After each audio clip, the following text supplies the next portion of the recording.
La natació amb aletes és natació, el que fa el nedador és no utilitzar pràcticament gens els braços van col·locats clavats una mà sobre l'altra sense moviment, després respiren a través del tub i fan un moviment semblant a la papallona, que és el que fa desplaçar el nedador amb l'aleta o monoaleta. Tenemos algún implemento más, como son las aletas, el tubo, la botella, la monoaleta, y siempre hace más distraído el deporte y rompe la monotonía de rebotar de pared a pared.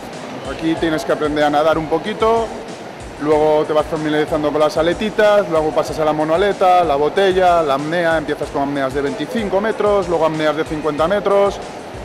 A ver, no es difícil.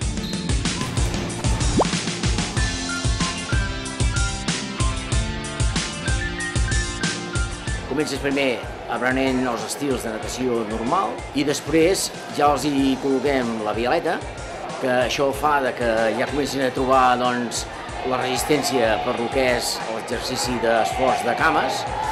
A continuació hi posem ja el tub, perquè el tub també és un altre element important dintre la natació amb aletes, perquè respirem a través del tub i un cop dominen totes aquestes parts, diguéssim, de material, col·loquem les monoaletes, però també amb una manera gradual.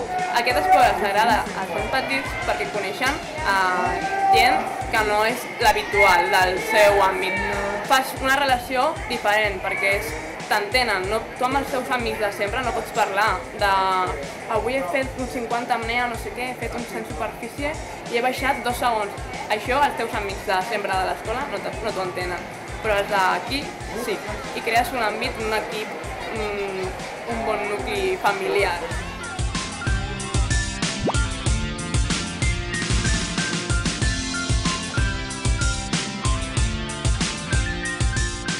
Doncs el que més m'agrada és que anar per sota aigua, el tubo, és com, per exemple, quan et poses la monoaleta és com si nedessis com un dofí, vas molt ràpid. És com si fossis una sirena nedant per l'aigua i tota l'adrenalina que surt pel teu cos et fa que vagis més ràpid.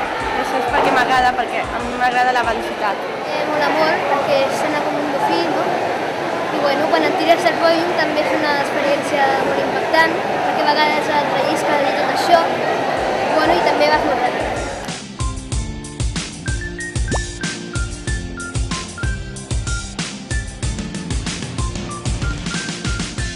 El problema con el tubo, tiene un tubo con un diámetro un poquito inferior para que su capacidad pulmonar les permita expulsar todo el agua, pero siempre es lo que más les complica. Ellos quieren correr, pero lo que les falta es respirar y poder... Quieren correr más de lo que respiran, pero bueno, es un poquito el atractivo, el ir superando estas etapas, el tubo, la aleta, la apnea de 25, que es una eternidad, pero luego pasan a la de 50, que suena tortura, pero luego acaban dominándolo y rompiendo sus propios límites.